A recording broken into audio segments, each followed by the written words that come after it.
Of course. Yeah. So thank you everyone for joining us today.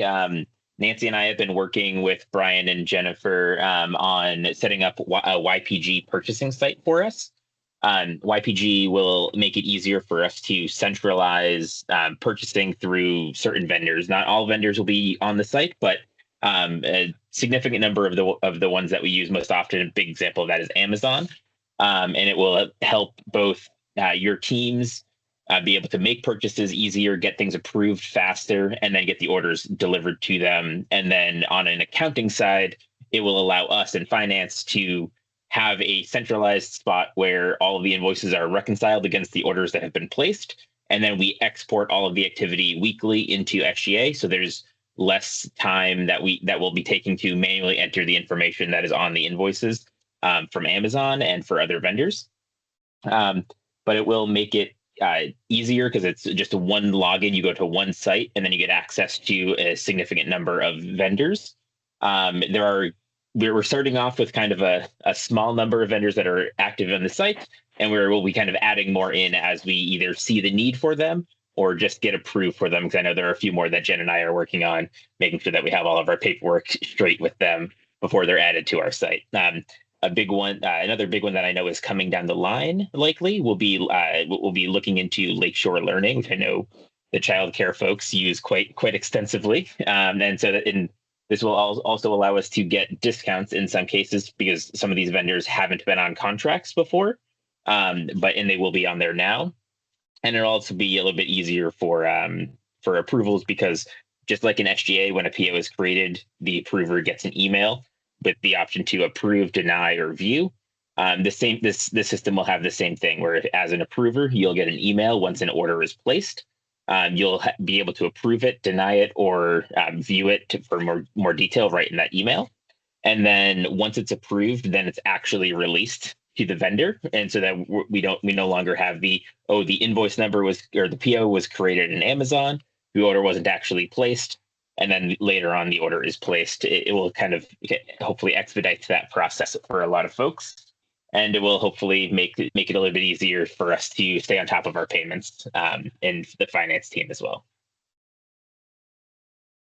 And I'll pass it back over to Brian. I'm sure there will be questions. Feel free to either drop them in the chat or raise your hand as we're going through, and Brian and I will do our best. We'll do our best to kind of jump onto those as we can. Yep.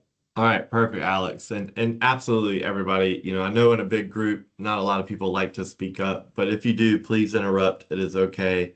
Also, if you feel more comfortable, put your questions in the chat, and between Alex and Jennifer and myself, we'll be able to manage that. But one last thing before we jump in, I do want to introduce Jennifer Bell, who is your dedicated account manager here from Y Purchasing Group. So Jen, do you want to say hello? Good morning, everybody. Yes, we've been working very hard on this. I'm an old Y person, so change sometimes is really hard. So long story short, I work on the vendor side, on the program side of things. So I know Alex has introduced me to a few of you all. So any products that you're needing, programs, some of those big things that YMCAs are purchasing all the time, that is what I'm here for. So work with Alex and Nancy, and if they say okay, they'll introduce me. So we do have a really unique relationship with you all. So I'm happy to continue that forward. So again, programs, vendors, products, that's what I'm here for. So Brian is on the e-commerce YshopYPG side. We do work very closely together. Sometimes we want to, knock each other out, but no. But if it's a YShop problem or an issue or a question, I will turn you over to Brian, and vice versa. If it's a vendor accounts, I can help assist with a lots of variety of things. So please reach out. We know this is, Alex, I loved your description. I'm so happy. There will be some bumps along the way as we're all getting used to this. So please let us know how we can help. And then I will turn it back over to the trainer. And I'll Oh, jump yeah, in yeah. just before Brian goes again. I did want to say that you guys are our training or kind of our testing group. So if there are any hiccups, you guys are likely to experience them. Just let myself, Brian, or Jennifer know, and we can Yes. try to correct them as soon as possible. And then one other thing that I wanted to mention is I know many of you have been here for a long time and know that we use YSS as well. And this is a very similar product or like tool, I guess I will say, as We're YSS, but GPO light. Yes. yes, Yeah. and so where YSS does not have a like site for us to go to find vendors and make purchases. This is what this tool will be helpful for us to be able to do and expedite it. But we still will be using YSS. We just have to we get to use both as well, which is very nice. Yes. Yep, absolutely. Yes. All right. Well, Jen and Alex, thanks for all of that context and it setting me up. And and Alex, I just want to confirm, but today this call we're training the trainer or the approvers, right? Yeah. So I'm going to kind of take it from that approach. I do have an approval built out where my orders will go to you for an approval, Alex, and then after you approve, it will go to Nancy. Nancy, you can decline it, okay? So, but I just kind of want to show everybody what this is going to look like from an approver stance. And one other thing that I wanted to mention is I know there are a number of you, especially on the child development team, that this might be your first time approving things within a system. This is because this is a kind of expedited and streamlined system. That's why we've added you in. And so if you do have any questions around that, feel free to talk to myself as well as your supervisors who can definitely help you through that, kind of understanding the approval process as a whole as well. Great. All right, I will share my screen. So, and you will all get an email kind of a little bit later in the day after the training with like your user logins, the URL for the login page, and then first steps once logging in, kind of just for some user management things. But from here, so just like any website, you know, I highly recommend you bookmark it and save your password. Just makes things easier. But once you sign in, it brings you into a homepage. From the homepage, you know, you have a couple things right off the bat where your user profile is gonna, if you hover over your name and click on that. From here, this is where you can come in and set your default addresses. This is what allows vendors to pull you into the proper accounts, okay? So it's very important that you do set your default addresses before starting to place orders in the platform. And once you click update, sorry, I just want to jump in here for 1 second. Yeah. The default addresses that we've entered into the system to start are our main facilities. So our branches themselves, not any of the childcare sites. We did that to make it a little bit easier for us so that we didn't have a huge list of addresses to share with vendors, as well as to kind of refine where the packages are going. If that becomes an issue for the childcare team, we'll definitely revisit that at that point in time. But just to start, we just mainly did our branches. Mm-hmm. Yep. And we'll touch a little bit on that too. But if you don't see your address there, it is okay. Like Alex said, this is we're in the process of building out, and thank you all for being our guinea pigs while we do this. So now, but once you click update there, it will set your default address. You can also, because you all are going to be approvers on the platform, if you're ever going on vacation or you have time off, okay, you have the ability to come in and in your user profile, set up a backup approver. Now, all you have to do is click enable, set your date range, and then from there, you would be able to grab other approvers from within your organization. And so, you know, obviously, Alex, if you need to assign a new approver just for that temporary time, you can do that. You have that role and permission to do so, but please, you know, reach out if you ever need help with any of that. So that's setting up your backup approver. And then let's get into some of the shopping stuff. So right away, you know, if you are ever curious about what vendors, you know, we work with here at YPG, We do have a link to our vendor website where you can come in and look at the different vendors by program and see if anybody is on YshopYPG. That's where you can always kind of reach out to Alex too and say like, hey, I see a vendor here that I'd like to use. And then we can start to work on the process to get them connected to your vendor dashboard. Now, we have our categories listed here on the left-hand side so that if you're ever looking for product within, a certain category, you can click on that and then vendors that apply to that program will eventually load. My computer's been moving slow today. I think I have too much on my hard drive. There we go. Now, so, real easy to kind of trim down the vendors that you want to look at and possibly make purchases from. The nice thing about our programs are there's no mandate for any spend. So this is truly just like a great resource to be able to come in and source product and look for the best price or best product. Now back from the home screen here, you can always click on YshopYPG at the top left to get back to that home screen. So we do have our popular categories kind of called out here in the middle for you. But then underneath that, you do have some quick links.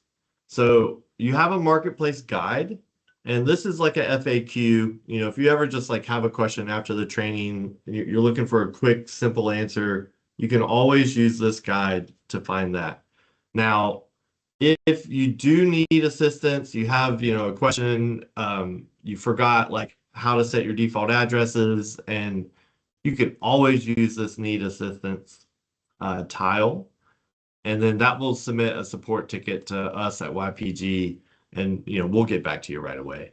So there's also the support link here at the top right. It does the same thing where you can use that to submit a ticket, and then again, we have like a 2-hour response time to the tickets on our ticketing service, so like we will get back to you that day for sure.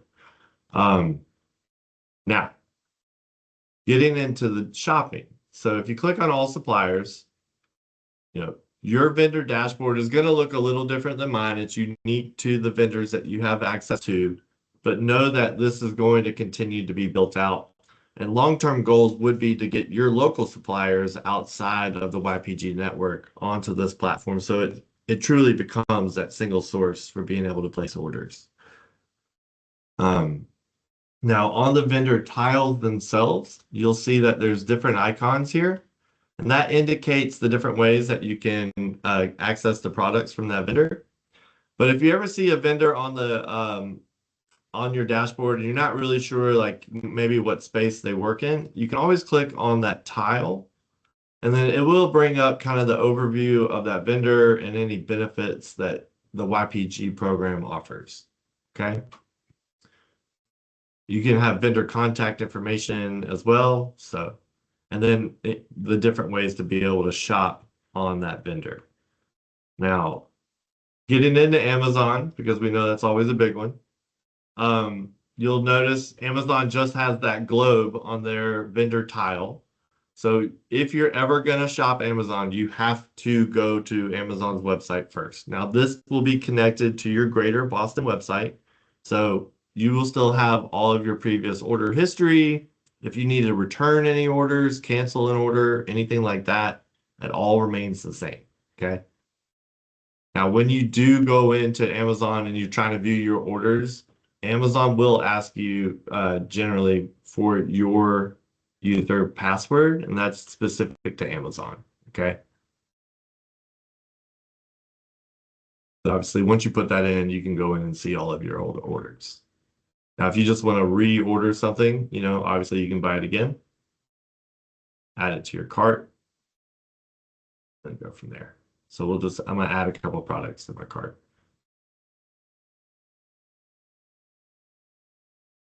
All right. Now, we at YPG, we use our credit cards on Amazon. You all are set up as pay by invoice. So on your checkout screen, you will see that pay by invoice available for you here. If you have your default address set, you will see that default address here on Amazon. If you have forgotten to set that default address, you're going to see a Maryland address here, and it is just a default address that the system sends out. It is okay. It's not, you will still pick your delivery address once you get back into YPG, but I know a lot of people get confused when they see that Maryland address. It's only because you have not set your default address. So because I had mine set to East Boston, that's what we're seeing here. Now in Amazon, there's no approval happening. This is just their button for transfer items back into YshopYPG. So what's really nice about this platform is, one, you can now start to build a multi-vendor cart and then check out one time. So from here, we have the product in our cart from Amazon. Now, if I want to go to one of my other suppliers, I can always click this drop down. And let's say I want to go to Office Depot or Staples. I can easily go into their website, grab more product, submit that cart back into YshopYPG, and then check out. But if you're ever on a vendor's website and you end up not finding the product that you're looking for, it's okay. You don't have to have items in your cart to get back. You can always just right click on your back browser button and go to the first YshopYPG that you see there. And it'll bring you right back into the system. Now, that's going to the different vendors' websites and shopping there. But some of these vendors, you'll notice they have eyeglass on their vendor tile. That means that you can search their website right from within the platform. So it really starts to become like a Google or even Amazon Marketplace experience where you have access to all these vendors in one place. So that same example, if I go to Office Depot, I search copy paper, then it's going to bring up copy paper from Office Depot. And obviously I can, sort by price, whatever, and then add it to my cart. And then it does allow you to, continue to shop and build a cart with as many vendors as you like. The system will split it out by vendor and then submit a unique PO for you for each vendor. So now what's even a little bit, I think, more advantageous and efficient for your sourcing needs. If you want to look for hardbound towels across all of our vendors that have that search icon, you can search from this global search bar over the top to get out of office supplies. And here now it's bringing back results from these 5 vendors that all have hardbound towels. If I want to look at, let's say, 800-foot roll, and I want to look in rolls, you can refine your search to then narrow down those results. And you can even now start to look at supplier by supplier, kind of who has the best product at the best price. Now, let's say we just add this one from Staples here. And now we can view our cart. Now, there'll be little messages here, just kind of reminders, one of our program benefits is with Office Depot, if you have $35 in your cart, you get free next day delivery. So there are little benefits or just reminders for you. But now when we're ready to check out, the system's going to do a quick check to make sure the pricing is all good. And then it's actually going to search for lower price items. Okay. And that does it for you. So if it finds a product that is cheaper, it's actually going to suggest it, and then you can replace that product in your cart. Now, you do not have to replace that product. We know that cheaper is not always better, but just the simple fact that it's kind of doing that work for you, we've seen some, over a few $1,000s in savings over the 6 months that this platform has been live. So Now, when you go to checkout, this is just saying like, Amazon, because you can store your credit card there, people were putting their credit card in twice. So we took the payment method of credit card away from Amazon. So the system will not let you pay with a method that the vendor doesn't support. But because y'all are going to be placing POs primarily, you don't even have to worry about that. You'll just click checkout. And from here, you'll have the PO already set. Now you do not have to put in a PO number, right, Alex? We're going to just, because we are not using SGA for these orders, right? Exactly. So unlike in the past where we've had to create a PO in SGA for Amazon and then put it in the Amazon cart to then be able to check out, we don't have to do that anymore. And this PO number field will automatically fill with a YPG generated PO number, which will then indicate to us in accounts payable that it is something that is in the YPG shop site as opposed to having to process it through SGA. Yep. Perfect. Thank you. So again, come in, place your orders. Don't worry about putting that in SGA. And Sean, I see you got your hand raised. I'll pause.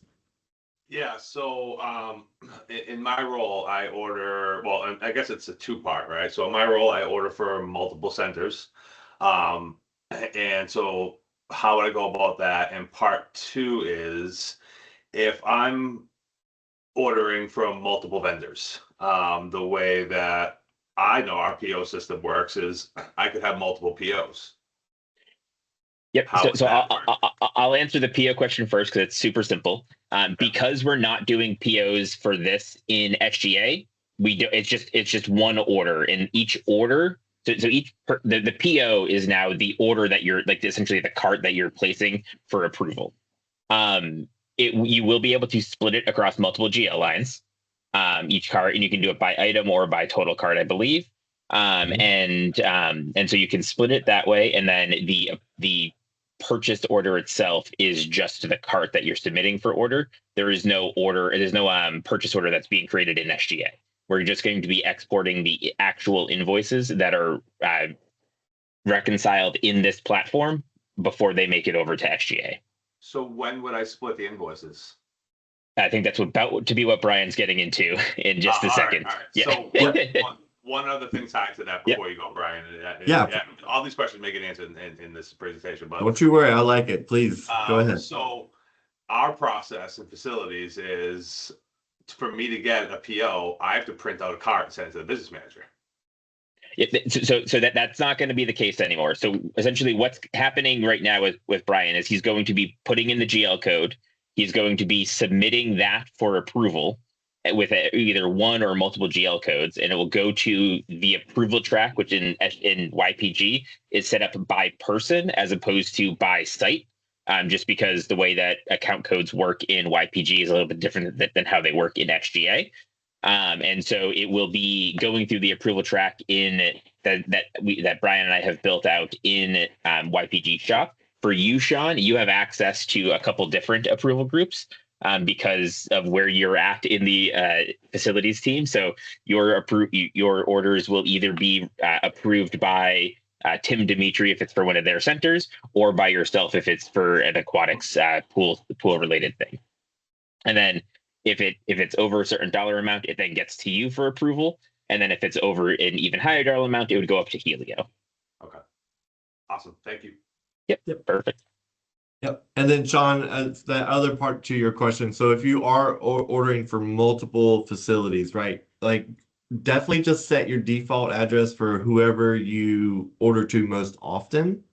But when you do need to ship to a different location, you can grab that location here in your YshopYPG cart and then ship to a different location. Now, the thing that's really important about that is like, even though we have multiple vendors in here, just like any like kind of website, one cart can only go to one location. Okay, that was my next question. Okay. Right? Yeah, I know. Like that in a dream world, that would be awesome, but unfortunately, it's just not the way it works. So I would have to build a different cart for each location. You would. Now, the nice thing also is, and we'll get into this here in a second. I'm gonna place this order. So, definitely just so you know, everybody, though, if you do order for multiple facilities, you have that ability. Again, these are the preloaded addresses. So if you don't have an address here, we just need to work with Alex and kind of get that added. Okay. But now coding your purchase request. So there's a couple different ways to do that. Like Amazon, you do have the ability to just code the entire request, right? Now, if you know your GL code, you can start typing it in and it will pre-populate for you. So, maybe it's easy if you go to the location or the department or whatever it may be. But even if you just like type in 2548, like then anything with 2548 is going to populate, right? But one thing, I just want to jump in for 1 second, Brian. Unfortunately, we are not able to refine the list of account codes that you see based on your location because of how they're in SGA or not SGA, in YPG. And so you will have to you'll have to type in this screen, type in the number or any part of the number that you can remember. You should start remembering them as you use them frequently. But there is another screen that I think Brian's about to show you that you can search by name as well. With the name, you do have to start at the beginning of a word, but you should be able to search any part of that. Can you look up care of building, Brian, see if that works? And I'm sorry, say that again. Which one? Care of building. Care of? Yeah, yep. You can do care of, and then it should be all the care of. Including care of building, care of pools, things like that. Yeah. And you could even do it by center name, and then and then there's actually a long list of things in there. So I'm just thinking about like processes in my head for my team, because having all of these codes is a little intimidating for each one of the guys that centers. Yeah, I completely understand. Yeah, and absolutely knowing that it is that full string, trying to break it down for them is kind of what we do train on. And if in your head there is a way that you kind of want your guys to do it, or your staff to do it, for sure. Like some of our Ys have printed out like the 10 most common account codes that they use and just have it for them at like whatever desk or computer they use when they place orders. Yeah, but we do. Yeah. Now again, so this is applying it to the entire order. Now knowing that we have different suppliers with different products, you can actually get in and you can split account codes across the entire order. So if you need to do it, you can do up to 10 account codes. You can split it evenly. You can get in and allocate certain dollar amounts, but really, if you're getting that granular with it, then you would want to kind of click this second URL, where then you can code it by line item. And then Kelly. Yep. So, I was just going to say, Kelly has a question. Yep. No worries. Go ahead, Kelly. Oh, I'm sorry. I think you're on mute. You're on mute. Yeah. This looks great, but I'm not sure if this is too premature, but this is just for shopping and purchasing, right? We're not going to be able to put in field trip requests like this, are we? This is just for purchases, not for field trips themselves. Yep. All right. So, but then what's nice too is like, let's say you have, a line item here. You can even split those account codes across the line item. So again, if you need to get that granular, it splits it up to 10 times. And I have seen instances where the Ys have to do this when they're ordering, a case of something, but splitting it between different locations. So, but that would be like how you can then apply these account codes. Again, you do have that ability to search by name. So, left brain, right brain. Just know that you can come in and even from here, I think type in a number, and then filter down. So I don't know if that would really, but so, and I'll just kind of pause just real quick. But any questions about applying account codes and the different ways that you're able to do it? I will also mention that this will be reviewed again in the purchaser trainings this week as well. Kelly, you had another question?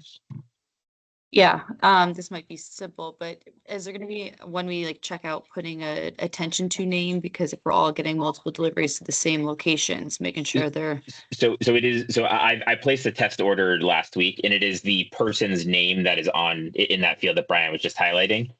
Is it should default to the person making the purchase, and it would have their name and then the branch location. Can we like if I'm submitting an order, well, I guess my directors will get access to this eventually, but can you change that? Like if I'm placing an order on behalf of somebody, can I change the delivery name? Okay, thank you. Yeah, of course. No. And again, because totally understand there might be a time where you place an order, but no, you're not going to be at that facility. And so we want to make sure it gets in the right hands, right? So for sure, this field is one that you can free form. But thank you for that question, because it does remind me, the account code field does not let you free form something. So if there's a code that you're trying to apply to your purchase request and you know that this is the right code, but it's not there for some reason, just reach out to Alex, let him know, and then we'll get that account code added for you. And then let's see, Tim. I think Tim had a question. Yeah. So with the guys at the individual branches, can we limit their GL codes to only their branches, or are they going to see all of them? Unfortunately, we can't. It is the way that our GLs are structured. It doesn't. The YPG site isn't conducive to segmenting it based off of anything else. We'd have to essentially set this person does not see, and then list every account that they're not going to see, and we can only go, I think, at 10 or 5 or 10 at a time in that, and we have over 1,000 GLs in the system. So unfortunately, it is not time. Yeah, it's unfortunately it's too much of a time commitment for us to dedicate to do so, which is why we opted for not doing it. But I think the positive is just looking at this, right, is if you type in East Boston, it's just going to bring up all of East Boston. So if like Burbank types in Burbank into that search, it's only going to bring up Burbank, no suburban. So then you'd have to scroll down, and they have that cheat sheet that we gave Tim, so then they'd be able to pick from there. Yeah. And it's coming to you for approval. So yes, you know, if you see the wrong number, you can stop it before the order actually goes out. So I'm not sure whether you can change it or whether you send it back, but you can definitely look at it and make sure they have the right number. Yeah.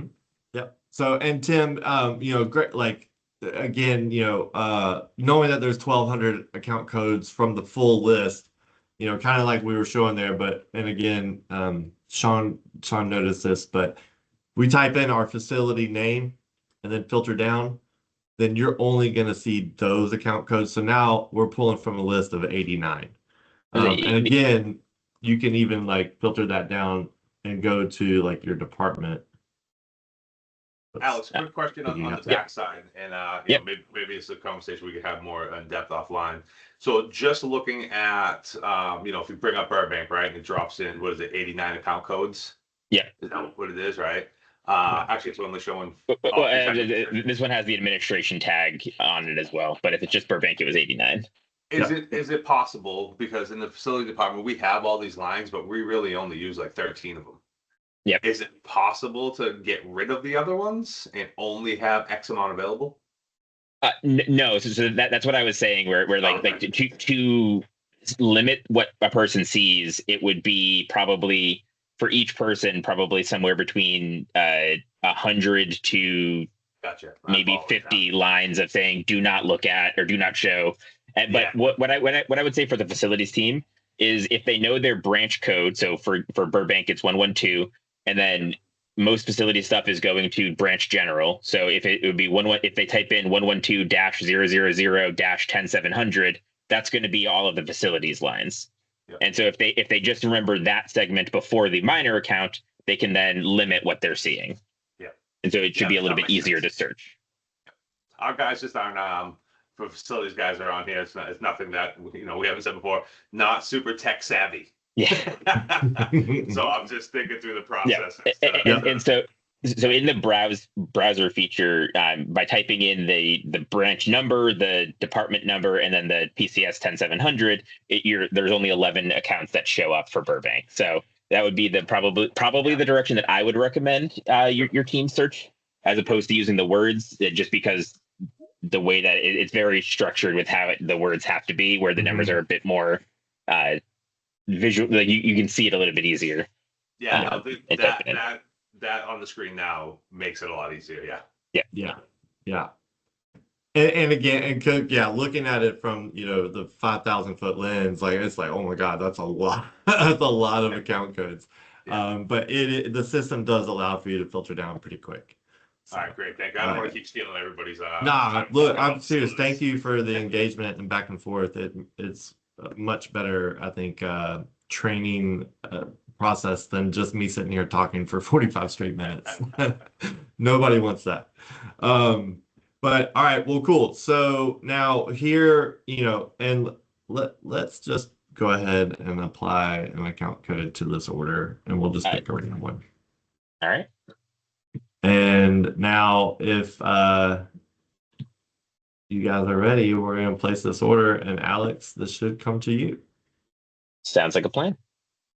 So placing the order as the requester, it's going to take me to the screen here, and I'm going to see that my order is pending approval, who it's pending approval by. This order triggered 2 different tracks of that approval, so I can see where in that track it is. And then I made this very basic, so like if there was any description of like what actually triggered this approval, that would be listed here for you as well. Now, Brian, one thing before I steal the screen. If somebody is in multiple approval tracks, when do they choose which approval track it's going into? So or how does that based work? on the way that we built them out, I'll show you kind of how that works. But Okay. All right. I will steal the screen for a minute. Okay. So can everyone see that all right? All right, so this is the email that I received from YPG Shop. It gives me the approve, the deny, and the view requisition screen. But if you don't want to do it via email, it is also when you're on YPG Shop as well, there is a requisitions that this one populated as soon as Brian submitted it. So I can then go into this requisitions and look at the order. You can also see the order that I placed. But here I can then click on it to view it in more detail, essentially in that same view that he had. And it does look like I can edit the name as well.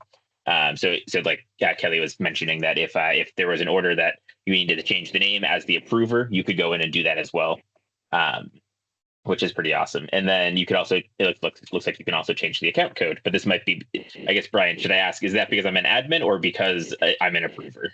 No, as the approver, you have the ability to overwrite the account code if it's incorrect. Now, another thing that some of our Ys are doing is, which is kind of nice, is you can actually at this stage deny the request. It's going to come back to me, say, hey, and Alex could type in a message like, hey, you got the wrong account code. So send it back to me. I don't have to go back and find all the product and fill up a cart again. It saves that cart. I can resubmit the cart, put in the new account code, and then it'll go back to you for an approval, and then on its way. So there's a couple different ways that you can definitely use that as a training like point, or you can just fix it for your staff and go. Up to you. That's good.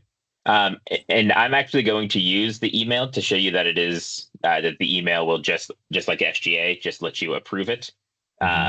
And then it will go off to Nancy for approval, who will then have to deny it, so we don't send an order to a random location for a random GL code. It also, when you do approve it, it does take you back to the site as well, so that you'll see the requisition has been approved and then where it is in that approval flow. Sean, you got another question? Yeah. Is it mobile friendly, the approvals? Yes. Yep. Awesome. So if you have your Boston email like on your phone, you can absolutely and even view the website from your phone. It's not a mobile app, but the mobile website is actually very user friendly. So. But the approval, I can do the approval email and see enough in the email that I can approve from the email version. Oh yeah, for sure. The email itself actually has all of the orders that's being placed as well, and which account each line is going to. Awesome. And then Nancy, you should have got an email after Alex approved that. I did. Do I get to deny? You get to deny. Excellent. You should give me that power on all purchases. Deny. Yeah, I was gonna Don't say for have all the of you who money. don't have your holiday shopping done yet, you might be able to get it done real quick. Tim, you had another question? Yeah, two questions. Is WB Mason available through this program? So, no, not yet. Yeah, I was gonna say that they are not available through this site, but we do have several vendors on here that have equivalent items. WB Mason was one of the first vendors that we compared with some of the vendors on YPG, and we found that I would say like 85% of the items that we purchased over a 2-month period were cheaper through different YPG vendors, whether it was Staples, Office Depot, or other vendors like Grainger or something else, depending on the items that were purchased. And the other question is, what's the cutoff time to get next day delivery through this website? Yeah, Jen Bell, you want to step in on that one? Yeah, great question. It's going to be vendor dependent. Usually that's my first answer for everything. A lot, we rely on the vendors. So for the most part, it should be 1 to 3 days, just to be safe, of next business day. So when Brian checked out with ODP, it said up there, I think it said next day delivery, or I'm sorry, $35 minimum. So usually there'll be some kind of little note if there's any kind of specialty with each of those vendors, minimum orders, deliveries, things like that. I know we haven't set up, I know some by heart, some it just kind of depends on what you're ordering, but usually it's 1 to 3 days. Staples, Office Depot says next day delivery by, to be safe, I'd say 3 or 4 as a cutoff time. But and HT is like that. That's one that you all use separately. You won't use in the system yet. But that's usually a 1 to 3 day as well. Some of those other vendors, it's going to depend on what you're ordering. You know, the fitness vendors, the fitness accessories, Lakeshore Learning, if we do activate that on this site, things like that. Each vendor's a little different. Yeah. Sorry, that's my best answer. Yeah. No, but we do try to provide the detail for you on that vendor tile itself. So you do see here, and this one's weird, where like Office Depot will do next day delivery on orders placed before 3, except for if the order is placed on Friday. And like we don't have control on that. That is like their offer, their program. And I will say, Office Depot has gone to a third-party delivery system, and so they don't even control their own deliveries. So it's just the wild, wild west out there a little bit when it comes to some of that. But the nice thing about having us and shopping on this platform, if you have any issues, again, submit that support ticket, and we will advocate on your behalf to get it right. So you don't have to worry about working with we will work with the vendor to fix any like delivery issues or stuff like that. And then Sean? Yeah, sorry, I keep jumping in here. It's lots of questions. It's great. Is there, so the way I'm looking at this, right, is, so I actually love this, right? Because you get to see and approve purchases before they're actually made, right? So I believe that this gives us more control over our budgets. In the facilities world though, right, so there's a lot of emerging needs, right? And is there like a minimum number and that we could set where it wouldn't have to hit approvals?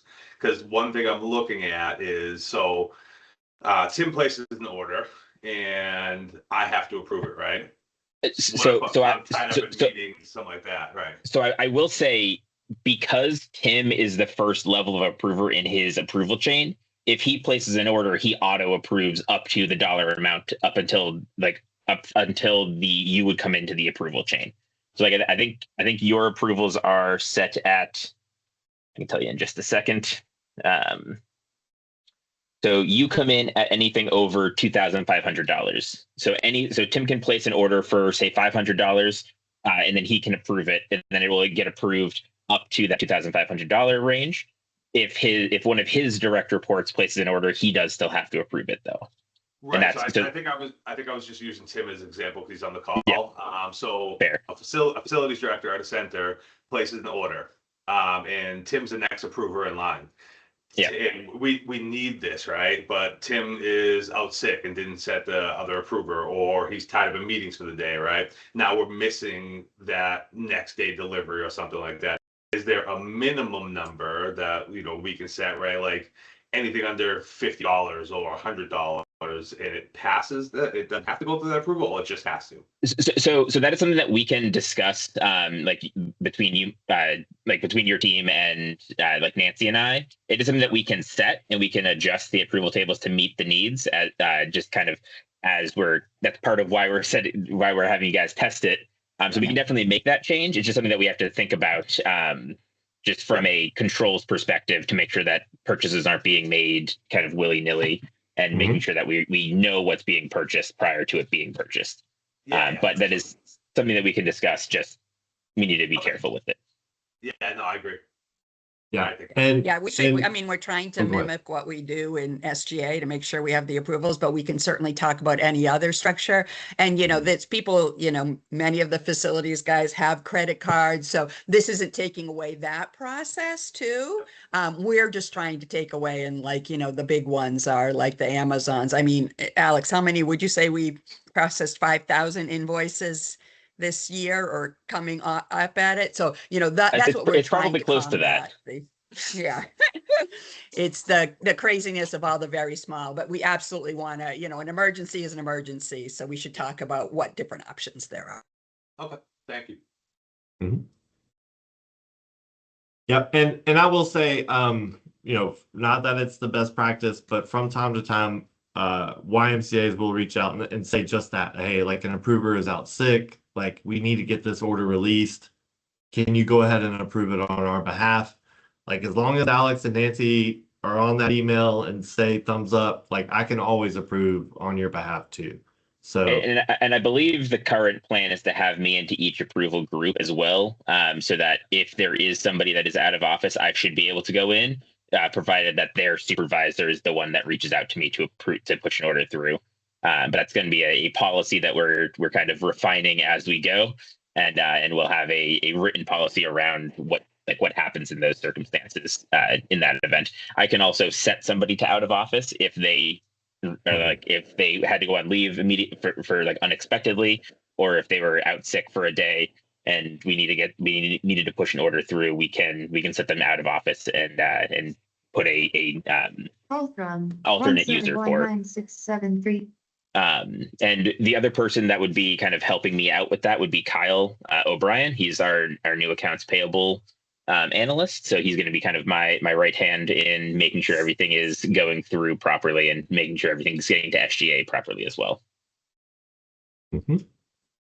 Yeah, the cool thing about this system, I know very little, so I go to Brian for most things, but it is customizable to what works best for your all system. So for Boston, what works best, Seattle, what works best, every Y kind of can build it out to what works best with your system and your processes, and changes that are made. So exactly what you said, getting ahead of spend instead of in the old days it was ask for forgiveness, and so now we're asking for permission first. Right. Yep.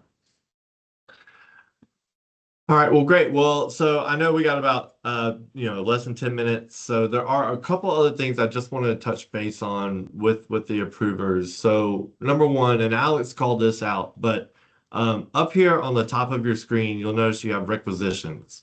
So what that is a place where all of your order requests are going to live, but then also any that you approved. So you'll be able to see all of your orders and all of the orders that you've approved in the system. Okay. And so you just click on requisitions and that's where you go. Now, from requisitions, once that order has been released, that's when it moves to the orders table. And so any order that has already been approved and dispatched to the vendor is going to live in this table here. Now, over time when you have a ton of orders and you can always filter. You can just, type in a vendor's name and filter that way. If you only want to look at like certain users and their orders, you can filter by users. There's a lot of different ways to be able to filter down and get to something that you want to see. But also, and again, this is not required right now, but you have the ability to mark these orders as received. So once that order has been delivered, you can come in and it's just as simple as clicking, the click here to receive that order. And then you can mark this item by item. If it came in, if it was damaged, we can return this item. We can cancel it. But the main thing to note is like, this is just for record keeping. This is just to kind of talk between purchases and payables and let the payables team know, hey, this invoice is going to be short. We should either expect a credit or whatever. But again, now,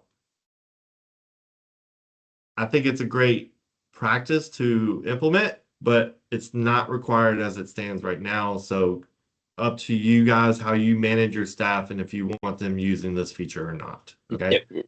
So right now, the reason why we're not having this as a requirement is because it's an extra step that your teams will have to do before we can even process the invoice for payment, and to avoid any delays in processing invoices. We opted to not have it as a requirement. That being said, if you do have an issue with an order, I would highly recommend going through that so that we can get that corrected and either have a new item delivered or at least a refund, or like a refund for the balance of that item. In the future, if we find that it is something that people are doing regularly anyways, we might start requiring it. But at this point in time, we're not requiring it. Yep. And then one other thing with the system too is you now have the ability to submit a request for pricing or a request for quote.